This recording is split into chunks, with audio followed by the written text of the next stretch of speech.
Okay, welcome back. Chapter 2, Chasing After Every Last Dollar. Slavery endured in the United States for all kinds of reasons: racism, convenience for whites, Christian beliefs, fears, family traditions. But one factor was at the root of all justifications for enslavements of others: money. Evidence of the links between slavery and money were everywhere. It accumulated bale by bale of harvested cotton. It multiplied as the crop passed through the supply chain of cotton brokers to reach the looms of mill owners in New England and Great Britain. It swelled again after the raw cotton became bolts of fabric that could be sold to individuals and professionals. These workers in turn converted it into clothing for their own use or for sale to others. By the time people began wearing those garments, they might not have even realized that they were linked to the work of enslaved hands. That was the metaphorical and physical thread of the slavery based American economy of 1860. The sums of money invested in slavery were staggering. Historians have used census data, records from the sale of enslaved people, and the words of the enslavers themselves to calculate its scale. They concluded that in 1860, Americans had 4 billion tied up in the enslavement of others. That's 4 billion as it is valued then. Historian Charles B. Dew estimated in 2016 that this sum, after factoring in the impact of inflation over the next century and a half, would be equivalent to more than 100 billion as of that year. The figure reaches 140 billion when adjusted for inflation through 2024. More money was invested in slavery in 1860 than in all the nation's railroads, banks, and factories combined. Enslaved humans, individual men, women, children, and those yet to be born, were the nation's dominant infrastructure.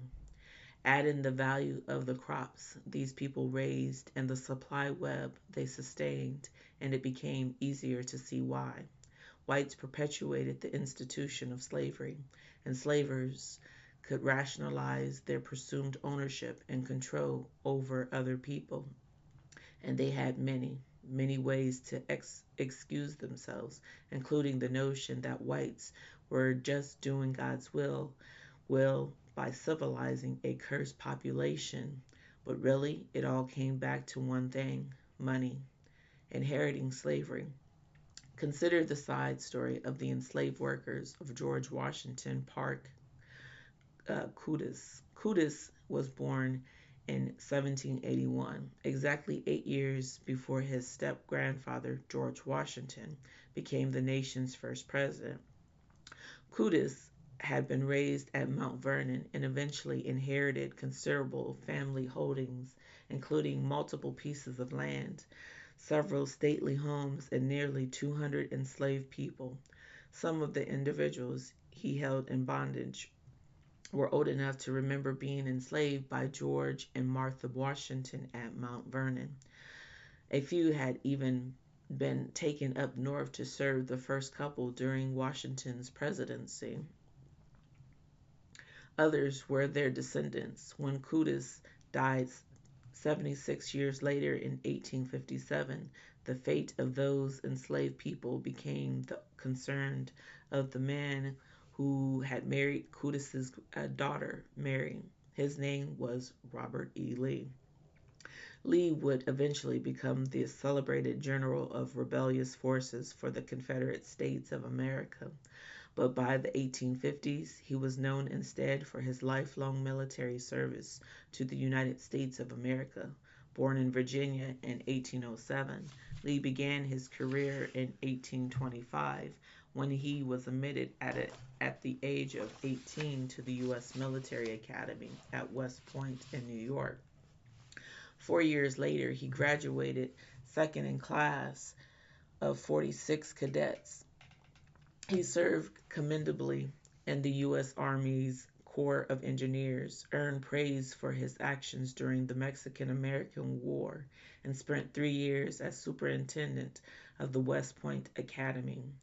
At the time of Curtis's death, Lee was a lieutenant colonel serving with the 2nd Cavalry in Texas. The military granted Lee a paid leave to settle his grandfather's in-laws' finances, and he traveled to the Curtis's home in Arlington, Virginia, to begin the work. This property was huge. It sprawled over thousands of acres and offered stunning views of the nation's capital from its hilltop perch. Lee's family was already living in Arlington, and he remained with them for more than 2 years while he worked to resolve the Curtis's estate. His military leave continued, as did his Army salary from the U.S. government throughout that period. It didn't take long for Lee to figure out that his father-in-law had left him with a mess. Curtis's holdings were a tangled web of complexity, neglect, and debt. The 7 children born to Mary Curtis Lee and Robert E. Lee were slated to inherit their grandfather's property, but countless problems would need to be solved first. Curtis had complicated his son-in-law's work by folding a particularly challenging request into his will. He instructed Lee to free everyone Curtis had enslaved. Lee could have liberated some or all of these people immediately, but he did not. His father-in-law had allowed him 5 years to fulfill his order, and Lee decided to work that clock to his advantage. Curtis had owed considerable money to others at the time of his death, and Lee needed to pay off those debts before he could divide the estate's remaining assets among his children. He could have raised the needed funds by selling some of Curtis's other properties, but he wanted to hold onto those assets for his children. He decided to monetize Curtis's enslaved workers instead by hiring some of them out to labor for others. He hoped that in 5 years' time he could make enough money from the value of their work to clear his father-in-law's outstanding debts. Leasing out the enslaved was a long-standing practice by them. This was the same system that had allowed George Junkin to employ other people's enslaved workers while he lived in Lexington. At least 10 of the first 12 U.S. presidents had depended upon enslaved labor, at times hiring workers from other enslavers. Years before the death of Curtis, Robert E. Lee had inherited multiple enslaved individuals from his mother. Rather than liberate them or use all of them himself, he had routinely hired some out as a way to generate income. While Curtis was still living, word began to spread through the network of the people he enslaved that they would gain their freedom after he died. The fact that this liberation might be postponed was not shared until after his death. However, and one can imagine the shock and anger those individuals would have felt after learning of their lengthy delay. 5 years was a long time to wait, especially during an era when diseases were so often fatal and with lifetimes were shorter than they typically are today. Almost anything could happen in 5 years, including one's own death. Lee was uninterested in the feelings and expectations of the people Curtis had enslaved. Like other enslavers, he felt it was his right to control these people's lives. He could choose when to liberate them, and it didn't matter to him that they had been anticipating their immediate freedom. Lee would have been insensitive to other aspects of enslavement too. He would have taken it for granted that enslavers were addressed as sir and master, while the enslaved were called by their first names only. He also would have accepted it as a matter of unremarkable fact that ties of blood existed between his wife's family and the families of the people bound to his father in law's estate. The practice of interracial sexual intercourse in the South was as much a part of slavery as the lash and the auctioneer's block. Much of this sex was violent, with enslavers forcing themselves on enslaved people in acts of ape. Even relationships that might have seemed consensual took place within such an obviously unequal power dynamic that one must doubt whether enslaved partners really had much of a choice in the matter. These encounters during an era without reliable birth control explain why an increasing number of Americans could no longer be categorized as simply white or black by 1860. That year, more than 10% of the country's black population was classified by census officials as mulatto or multiracial. In contrast, that proportion topped 50% among the enslaved and formerly enslaved residents at the Cootis estate at Arlington. These interwoven blood ties flowed through as least at least three generations of family history. Martha Washington had reportedly shared the same white father as her enslaved half sister. Her son, John Parke Codis, and his son, George Washington Parke Codis, likewise had fathered children with enslaved members of their households. Some of those offspring were later freed, others were not. At the time of Cudis's death, some residents lived on the Arlington estate in hybrid households, half enslaved and half free, and those still held in bondage yearned for their release. Wesley Norris was one of them. He had been among the enslaved who was expecting to be freed after the death of George Washington Parke Cootis. Instead, due to Lee's practice of leasing out the labors of the enslaved, Norris had been separated from his family and sent to work elsewhere.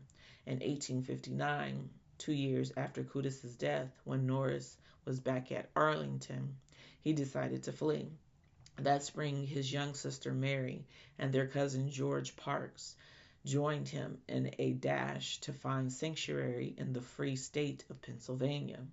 The escape of this freedom seekers infuriated Lee. As far as Lee was concerned, the three had broken the law and were robbing him of the value of their labor.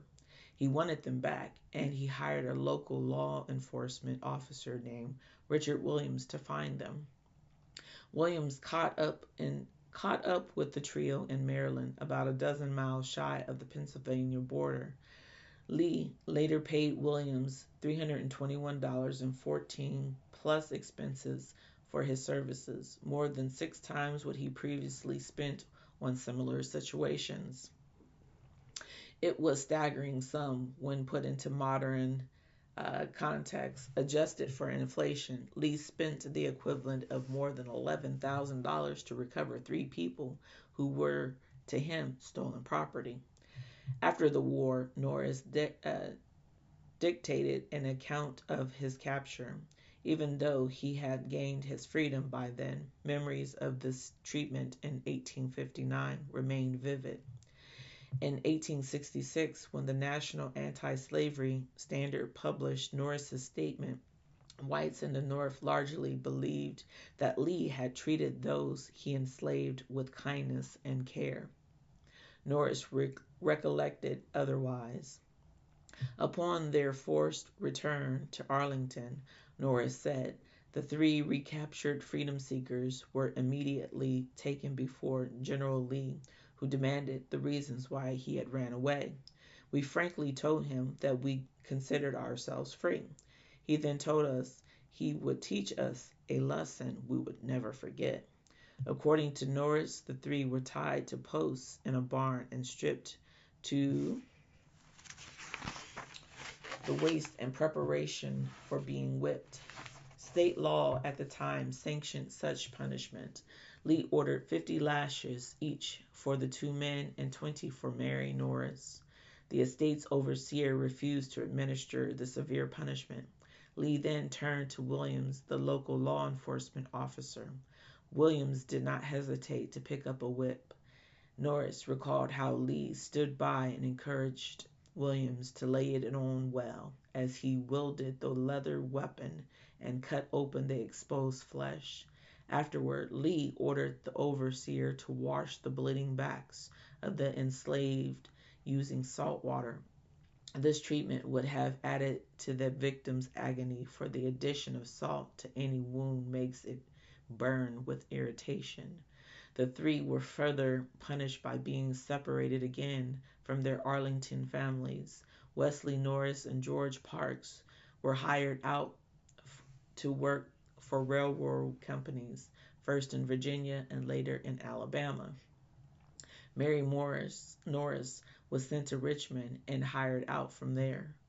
Long before the publication of Wesley Norris's account, rumors of the harsh treatment began to appear in print.